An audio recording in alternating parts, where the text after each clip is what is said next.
राष्ट्रवादी काँग्रेस पक्षाचे युवा नेते जय पवार यांचा आज बारामती येथील कसबा राष्ट्रवादी काँग्रेस भवन मध्ये जनता दरबार जो आहे तो पार पडत आहे। आपण जर पाहिलं तर सकाळी 11 वाजता हा जनता दरबाराला सुरुवात झालेली आहे। मात्र या ठिकाणी काही ओळखीचे नागरिक जे आहेत ते थेट जय पवार यांना भेटण्यासाठी जात असल्याने सर्वसामान्य नागरिक जे आहेत ते गोंधळ घालत असल्याचं पाहायला मिळत आहे। यामुळे एकूणच या ठिकाणी पोलीस मोठ्या प्रमाणामध्ये या ठिकाणी दाखल झाल्याचं पाहायला मिळत आहे। खऱ्या अर्थाने जय पवार जनता दरबार गेल्या आठवड्यात देखील सुरू केलेला आहे आणि या जनता दरबारमध्ये अनेक नागरिक आपल्या समस्या घेऊन या ठिकाणी येत आहेत। गेल्या जनता दरबाराच्या वेळी काही नागरिक देखील आलेले होते, आज तेच पुन्हा एकदा आलेले आहेत। आपल्या बरोबर काही नागरिक, तुम्ही गेल्या जनता दरबाराला सहयोग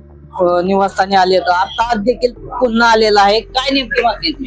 आम्हाला मदत फक्त म्हणतात की ESI तर्फे होईल, मला ESI तर असेल तसं आपल्याला होतच, आपण घरगुती सुद्धा करू शकतो। आमचं दोन्ही मुलं हँडिकॅप आहेत, माझा मोठा मुलगा आहे तो DMD मोठा म्हणजे गंभीर आजार आहे, त्याच्यावर ना मुलाला सांगितले 20 वर्ष जर झालं त्याला तर तो जगावू शकतो।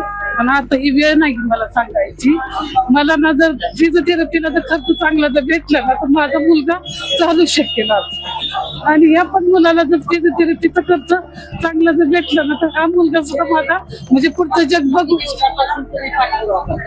आता आधी 2 वर्षाखाली आलतो तेव्हा दादाला ह्यांनी काही भेटून दिलं नाही आणि बाकीचे आता इथं कार्यकर्ते कोणाची नावं नाहीत आपल्याला माहिती, पण असं बघितलं सांगू शकतो आपण।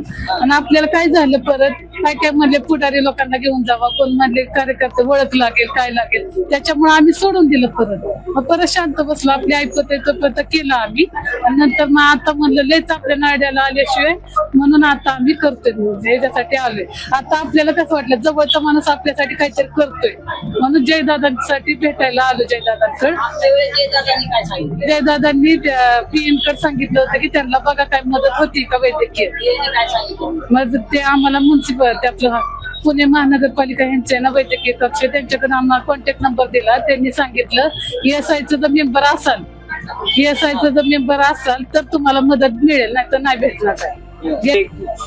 आमचे नाव नंबर लिहून घेतले, तुम्हाला दादा आता इलेक्शन चालू होते म्हणजे आता काय तुम्हाला भेटता येणार नाही, मग आमचं नाव नंबर लिहून घेतात, तुमच्या मोबाईलवर कोणी आता ज्या वेळेस कोणाला भेटला होता का? आता तर नाही, एवढे 2 वर्षानंतर तर नाही आम्हाला जनता दरबारा वेळेस तुम्हाला कोणाला भेटला? आता जयदादांना भेटलेलो, पण ते जयदादा म्हणले ह्यांचे काय असेल ते करून द्या, पण ते म्हणले तुम्हाला तुमचं काम ESI मार्फत करू शकतो आम्ही, पण असं तसं ESI मार्फत होतच ना, आमचे पैसे कट होत्यात, ESI मार्फत आम्ही बी करू शकतो ना, पण आम्हाला पक्षातर्फे यांची मदत पाहिजे, त्यांनी आश्वासन दिलं तुमचं काम होऊन जाईल म्हणून।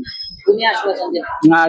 ते भेटलेले त्यांनी सांगितलं एवढं, फक्त जयदादांनी सांगितलं की यांचे काय काम असेल ते करून द्या म्हणून, परत आम्ही आता एकदा आलोय। आपण जर पाहिलं तर सर्वसामान्य नागरिक जे आहेत ते या जनता दरबारामध्ये येऊन नेत्यांना आपल्या ज्या समस्या आहेत ते सांगत आहेत, मात्र ते जयदादा जे आहेत ते PA ला सांगत आहेत की यांचं जे काम आहे ते मार्गी लावा, मात्र PA जे आहे ते उडवाउडीची उत्तरं देत असल्याचं आपल्याला पाहायला मिळत आहे। खऱ्या अर्थाने जय पवार यांचा जनता दरबार जो आहे तो कशासाठी आहे हा प्रश्न देखील आता सर्वसामान्य नागरिकांना पडल्याचं आपल्याला पाहायला मिळत आहे। नवनाथ बोरकर, जय महाराष्ट्र न्यूज, बारामती।